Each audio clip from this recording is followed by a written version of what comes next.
Eu, quando optei em concorrer a vereador, e tenho cada vez mais certeza, através da minha atuação aqui na casa, que política se faz com racionalidade. E que não há nada maior na política do que o compromisso em construir uma cidade melhor para todos e para todas.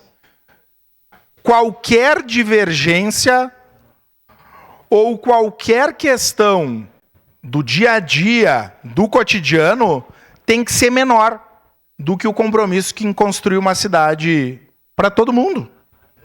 Admiro muito essa trajetória, vereador Xuxa. Gosto muito, respeito e valorizo o senhor, que procurou ser sempre muito justo, inclusive com a minha pessoa.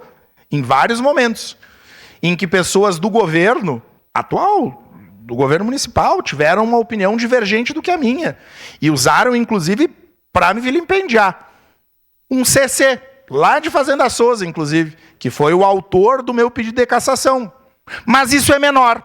Para mim, isso é menor do que o compromisso que eu tenho com a cidade que eu acredito.